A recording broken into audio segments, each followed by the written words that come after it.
Bonsoir mesdames, bonsoir messieurs, merci de nous rejoindre dans Total Champ 2, votre quotidienne d'information essentiellement consacrée au championnat d'Afrique des nations de football qui se joue ici au Maroc. On va parler dans un instant des demi-finales de cette 5e édition avec à l'affiche le Maroc face à la Libye, le Soudan qui va affronter le Nigeria, un derby du Maghreb que nous allons décrypter dans un instant avec notre invité sur ce plateau. Il s'appelle Alpha Madi Touré. Bonsoir Alpha. Bonsoir Alassane, bonsoir à tous. Bienvenue dans cette émission. Merci. Le tournoi tire vers la fin et nous sommes à l'étape des demi-finales. De belles rencontres au programme, c'est le cas du match Maroc-Libye. Mesdames, Messieurs, vous le revoyez à l'instant même, le Maroc va jouer en première heure à 16h30. Pendant ce temps, le Nigeria sera opposé au Soudan en deuxième heure. Alors Alpha Madi Touré zoom sur ce match Maroc-Libye, une affiche que vous, personnellement, vous attendiez. Oui, on attendait avec beaucoup d'impatience cette affiche-là. Heureusement que les deux équipes ont sorti de grosses performances et se sont retrouvées à ce niveau de la compétition. C'est tout bénéfique pour le niveau de la compétition, pour la vitalité de la compétition. Voir un derby du Maghreb à ce niveau, c'est très impressionnant. L'équipe du Maroc donc, qui va jouer contre la Libye, ça sera donc au compte de la première demi-finale de cette 5e édition du championnat d'Afrique des nations. Alpha Madi, comme c'est une coutume à l'international et partout dans le monde, il y a des conférences de presse d'avant-match. Vous avez suivi la conférence de presse d'avant-match de cette rencontre Maroc-Libye. C'était dans la salle Média, dans cette salle de conférence aménagée pour l'occasion au stade Mohamed V de Casablanca. L'entraîneur Jamel Selami du Maroc était là, en compagnie de celui de la Libye. Qu'est-ce qu'on peut retenir au juste à la veille de ce derby de l'Afrique du Nord? Il y a eu deux conférences de presse. Donc une première conférence de presse animée par Jamel Selami, le sélectionneur national de l'équipe marocaine locale de football, et assisté de son capitaine d'équipe, ainsi que l'entraîneur libyen qui était également assisté de son capitaine. On va partir avec l'entraîneur marocain, donc Jamel Selami, qui apprécie beaucoup cette formation libyenne, point de vue parcours depuis le début de la compétition. Pour ce qui est de l'équipe de la Libye, c'est une bonne équipe, une équipe bien organisée, une équipe qui est rodée. Ils ont un bon bloc, ils ont quelques bonnes individualités. Demain, c'est un match très important pour nous. Je pense qu'on est prêt, on est serein, on est confiant. Alpha, on l'a vu, c'était là l'entraîneur du Maroc. Il apprécie son adversaire. Et apparemment, ce n'est pas une première pour Jamel Selami. C'est une façon d'endormir l'adversaire. Certainement. Contre la Guinée, vous vous en souviendrez, il avait flatté beaucoup cette formation guinéenne avant et après le match. Il a fait de même contre la formation soudanaise et de la Mauritanie. Après, bien avant contre la Mauritanie, mais aussi en quart de finale contre la Namibie. Et je pense que c'est une stratégie qui, pour le moment, est en train de payer. Dans le camp adverse, il y avait celui de la Libye, accompagné de son capitaine, vous l'avez rappelé tout de suite. Et qu'est-ce que l'entraîneur libyen a proposé aussi aux hommes de médias? Il était sur la même longueur d'onde que Jamel Selami. Il souhaite aussi voir un bon derby. Le derby maghrébin, il y a toujours de la rivalité sur la pelouse et des niveaux rapprochés, bien sûr. Ça serait moins physiquement que techniquement parlant. Et donc, on va disputer ce match. On va jouer sur les individualités des joueurs et le système de jeu du Maroc est très proche du nôtre. Et donc, les 90 minutes va avoir des changements. Le début ne sera pas comme le milieu et la fin du match. Donc on va être prêt et j'espère que le derby marocain, j'espère que ce sera un vrai derby maghrébin. On le sent, Alpha Madi, c'est le jeu de mots bien avant le match. Et perso, comment vous voyez cette affiche Maroc-Libye? Ce derby, est-ce que vous l'avez senti dans les rues de Casablanca? Vous avez un peu parcouru la ville avant le match. Comme tous les matchs avant, on ne peut pas sentir. Quand c'est le Wydad de Casablanca qui joue, ou le Raja, on peut sentir de l'électricité en l'air ici à Casablanca. Mais si c'est le contraire, si c'est l'équipe nationale, on sait qu'ils ne sont pas beaucoup préoccupés par cela. Toujours est-il qu'on sent quand même qu'il y a un match quand on lit les médias, la presse de façon générale, la presse en ligne et tout. On comprend qu'il y a une certaine intensité sur ce match et quand on écoute aussi les analyses des spécialistes du foot et la conférence de presse notamment, on sent qu'il y a une certaine pression. Je rappelle le Maroc en tout cas qui a sa première demi-finale de son histoire dans l'histoire du championnat d'Afrique des Nations voudrait bien arracher ce trophée organisé donc ici au Maroc. Sinon Alpha Madi Touré, après cette conférence de presse, vous avez pris la direction du stade d'entraînement où voilà, c'est la veille de la rencontre. Vous avez suivi cette équipe du Maroc, cette équipe qui est favorite sur le papier certes, mais il ne faut pas oublier que la Libye a déjà un trophée du CHAN. La Libye a déjà un trophée du CHAN. La Libye a remporté une fois donc, ce trophée qui est à sa 5e édition. Et quelques images donc, de la séance d'entraînement d'hier qui s'est déroulée dans un centre sportif de la place. Et nous avons interrogé à l'issue de cet entraînement Naïef Aguerd, vous savez, qui a disputé les... C'est un défenseur, il a disputé la plupart des matchs, les trois premiers matchs de la phase de groupe. Après, il a été écarté par l'entraîneur Jamel Selami, on ne sait pas pourquoi. Mais en tout cas, il nous dit sur quoi va se jouer cette rencontre entre le Maroc et la Libye. Pour moi, personnellement, je pense que ce match, ça va jouer en concentration pendant tout le match. C'est une bonne équipe. Nous aussi, on a un effectif qui peut faire mal. Je pense que collectivement, on doit mieux jouer au ballon. Et après, on a des joueurs au niveau individuel qui ont du talent et ils peuvent faire la différence à n'importe quel moment. Le match va donc se jouer sur une question de concentration selon ce défenseur que vous avez interrogé, Alpha Madi Touré. Il faut le rappeler, dans cette équipe, il y a des stars. Il y a Ben Charki par exemple, lui qui doit filer en Arabie Saoudite, un transfert record pour le championnat, pour le football marocain. On parle de 25 millions de dirhams voilà, pour son transfert.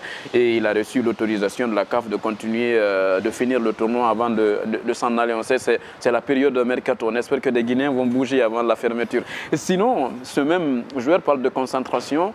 Et selon vous, sur quoi cette rencontre va se jouer, l'échange? Je pense que ça peut se jouer sur ça, sur la concentration. Sur le Donc vous êtes d'avis avec le défenseur? Sur les 90 minutes ou les 120 minutes s'il y a prolongation, il faut que les joueurs soient concentrés. Mais nous avons rencontré un autre spécialiste qui connaît mieux le football marocain. Il s'agit d'Abderrahmane. Abderrahmane travaille pour le quotidien marocain Le Matin. Il nous a confié donc les chances qu'il place en cette équipe marocaine. Je pense que les Libyens, ils ont beaucoup d'armes à faire valoir et ils sont capables vraiment de faire déjouer. Mais je suis confiant de l'équipe du Maroc parce qu'il a prouvé jusqu'à présent que c'est une machine à gagner. Ils ont un banc de touche également très très riche. Donc les joueurs, pratiquement, ils se valent les titulaires et ceux qui sont dans le banc. Je pense que vers la fin, c'est le Maroc qui aura le dernier mot, mais ça sera très très difficile. Le public, c'est un atome, mais à Casablanca, c'est un double tranchant. Le public casablancais, il est versatile. Si l'équipe du Maroc joue bien, donc elle est derrière elle 100%, mais si par exemple, on ne l'espère pas, j'espère pas que le Maroc encaissera le premier but, mais si le Maroc encaisse un premier but, ça va être terrible pour l'équipe nationale parce que le public risque de se retourner contre eux. C'est vraiment, c'est un atout, mais c'est aussi difficile, un truc qu'il faut savoir gérer ce public-là parce qu'il est versatile. Alors, on l'a suivi, ce confrère, c'est Abderrahmane du quotidien Le Matin que nous avons eu l'occasion de lire depuis que nous sommes ici au Maroc. Alors, Alpha Madi Touré, quand il parle de ce public marocain qui peut changer d'une minute à l'autre, il y a un constat. Lors du match d'ouverture, c'était contre la Mauritanie, il y avait 36 000 spectateurs. Le second match contre la Guinée, pas assez de monde. Mais lors de la troisième rencontre, c'était face au Soudan, le stade était plein à craquer. Et comme par hasard, on s'attendait à du beau monde aussi lors de la rencontre face à la Namibie. Ce n'était pas du tout le cas. Le public avait diminué. Donc, Abdraman, il connaît bien le public. Est-ce qu'on peut s'attendre à ce que le public change de côté pour aller supporter la Libye? On peut s'attendre à tout. Selon ce qu'il a dit, hein, c'est un public versatile et selon la tendance de la rencontre, il peut changer. On l'a vu contre le Soudan que cette formation, ce public casablancais avait donc décidé de supporter l'équipe du Soudan alors qu'il était venu supporter l'équipe nationale marocaine locale. Donc il faut s'attendre à tout cela. Ça crie quand le Maroc domine, quand le Maroc est dans le match, mais ça peut changer à tout moment quand le Maroc est dominé. Et je peux le dire, ce n'est pas seulement le public marocain. On connaît quelque part le public sportif du stade du 28 septembre de Conakry, où d'ailleurs le championnat de première division a déjà recommencé. La deuxième division va reprendre ce 1er février 2018. On reste sur ces demi-finales. Une autre rencontre nous intéresse, c'est le Soudan qui va jouer contre le Nigeria. Ça sera en deuxième heure à 19h30. Le Soudan qui surprend son monde et qui se hisse dans le dernier carré face à une équipe du Nigeria qui a arraché difficilement sa qualification pour les demi. Un pronostic. Le Nigeria qui arrache sa qualification, disons, à la 90e minute du temps réglementaire pour avoir d'abord le nul et lors des prolongations, le Nigeria parvient quand même à corser l'addition, donc 2-1. Le Nigeria se qualifie en demi-finale. Toutes ces deux équipes méritent d'être là où elles sont aujourd'hui. Maintenant, ça va se jouer sur des détails dans cette rencontre. Il faut peut-être un travail tactique assez impressionnant au niveau de ces formations. Mais il faut dire que physiquement, ce sont des équipes qui sont en place et que peut-être, pourquoi pas, sur des individualités, on peut voir la différence. La différence, en tout cas, on le saura. Qui du Nigeria ou bien du Soudan sera donc en finale de cette 5e édition du championnat d'Afrique des Nations organisé par le Maroc. C'était le Kenya qui était prévu, mais à la dernière minute, voilà, la Confédération africaine de football a décidé que le Maroc organise suite à des retards de travaux après une inspection de la Confédération africaine de football. Mesdames, Messieurs, Total Chan se poursuit avec une production de Newscom juste après ce qui suit. Total Charme donc se poursuit sur votre petit écran. Alpha Madi Touré, on enchaîne avec les journalistes photographes. Ils ont eu une journée où ils se sont retrouvés ici à Casablanca. Ça fait de bons moments, histoire de partager à cette sauce. Forcément, vous savez que en général, les photographes sportifs, il faut le préciser, sont mis de côté. Ils ne sont pas assez considérés alors qu'ils font un travail assez impressionnant. Ajouter à eux des vidéastes aussi qui sont sur des compétitions à chaque fois. Mais bien évidemment, ceux qui sortent devant le petit écran sont les plus en vue et sont les plus adulés par le public. Et donc ceux qui sont derrière, qui fabriquent les personnes qui sont devant, doivent être aussi pris en compte. Justement, c'est pourquoi cette association qui est marocaine a décidé de convier leurs confrères d'autres pays à visiter un peu le Casablanca, les médias de Casablanca, et ainsi de suite, pour pourquoi pas renforcer les liens. Alors, en renforçant, justement, vous parlez de renforcement des liens d'amitié, de fraternité ou bien de confraternité entre ces différents journalistes photographes. On va suivre le président de l'association des journalistes photographes ici au Maroc qui nous explique l'objectif de cette rencontre. On a établi un plan d'action pour travailler et parmi le plan d'action, la première activité, c'était de réunir des confrères, des photojournalistes qui vont couvrir le Chan. Et donc c'est pour cela que cette initiative était pour vous accueillir.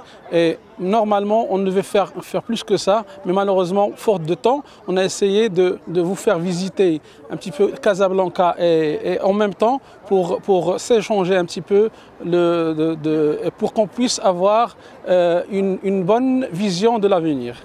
Et parmi d'autres actions, c'est qu'on veut nouer d'autres partenariats ensemble, Sud-Sud, bien sûr, et surtout que je crois que toute l'Afrique nous supporte pour la candidature du Mondial 2026. Vous l'avez donc compris, mesdames, messieurs, là on parle de ces photographes. Vous ne les voyez pas à l'écran, mais vous les avez peut-être aperçus quelque part pour ceux qui les connaissent. Ali Alama Bangoura et Mamadou Lamarana sur ces différentes images. Quand ce président de l'association des journalistes photographes du Maroc s'exprimait, alors il n'est pas le seul. Il y a eu un Béninois aussi, un Camerounais qui exerce encore le même métier, qui se sont exprimés à l'occasion de cette journée de rencontres, d'échanges, d'idées, mais aussi d'expériences. Le plus important, c'est que lorsqu'on sort d'une visite comme celle-ci, à l'initiative des journalistes et photographes marocains, on a le sentiment et on a l'espoir que les médias africains peuvent se réunir pour faire de grandes choses. Et on espère que ce premier pas est, on va dire ça comme ça, une initiative qui permettra à tous les médias africains, peut-être spécialisés dans le sport, mais tous les médias, tous les journalistes, de véritablement s'unir et de permettre que l'Afrique puisse avoir son écho à lui, contrairement à cette influence qu'on subit toujours de l'autre côté. Notre souhait, dans toute l'Afrique où on passe, que ce soit dans l'union, dans l'accueil, qu'on fasse des visites du genre pour créer la solidarité entre nos frères noirs en Afrique. On aime ça. Cette structure, c'est de persévérer dans les idées d'union qu'ils émettent déjà pour qu'on soit une identité africaine et soudée. Partout où on passe dans le monde, même s'il y a des occasions pour qu'on participe à des compétitions de la FIFA, comme les Jeux olympiques, notre union soit représentative et identitaire partout où on passe. Ça va nous donner plus de possibilités d'intégration et on ne sera plus seul à se battre pour les intérêts des médias, de la presse en général. Alors Alpha Madi Touré, de belles idées, une compétition qui te permet de rencontrer d'autres confrères d'autres pays, ouais. C'est ça aussi le CHAN? C'est ça le CHAN. Au-delà, on a vu cette confédération des journalistes africains qui devrait aussi voir le jour et tout. On a vu cette rencontre et à cette rencontre d'ailleurs a participé le président de la Confédération africaine de football, Ahmad Ahmad, pour dire qu'il y a une certaine importance que les gens accordent à ce que nous faisons. Si aujourd'hui cette compétition de la CAF ou ces compétitions de la CAF sont vues au-delà des frontières des pays qui l'organisent, c'est parce qu'il y a des journalistes qui couvrent ces compétitions et qui permettent aux différents pays de... Est-ce que toutes ces initiatives, selon vous, est-ce que ça ne rentre pas là en ligne de compte dans le cadre de la campagne du Maroc pour la Coupe du Monde 2026? On sait que le Maroc est candidat pour organiser cette compétition en 2026. Ça peut être une chose, parce que banalement, vous avez 3 activités avec des confrères africains qui sont en train d'être organisés. Et voilà, je pense que ça peut être une des raisons de cette convoitise, de ce bras ouvert du Maroc vers le reste de l'Afrique. Mais toujours est-il qu'il ne faudrait pas avoir l'œil de lynx partout. Par moment, il faut laisser les choses couler. Moi, je pense que ça rentre surtout dans le compte de l'organisation, de la bonne organisation du CHAN. Le CHAN a pris un autre niveau, un autre élan, c'est un travail assez professionnel. Il y a des compétitions, des CAN qui ont été organisées qui n'ont pas le niveau de ce CHAN-là, il faut se dire la vérité. Donc, j'ai beaucoup apprécié personnellement Alpha Madi Touré. Je rappelle, mesdames et messieurs, cette émission du Total CHAN est tournée à partir du quartier général de la Confédération africaine de football. C'est ici même à Casablanca, pas loin de la Médina. Vous entendez certains bruits autour, c'est dans les couloirs de ce quartier général. C'est aussi l'ambiance de ce championnat d'Afrique des Nations et de cette émission Total CHAN 2. Merci Alpha Madi Touré. Merci Alassane. On espère vous retrouver très prochainement. Très bien. Vous êtes habitué à la fraîcheur maintenant. Bien sûr.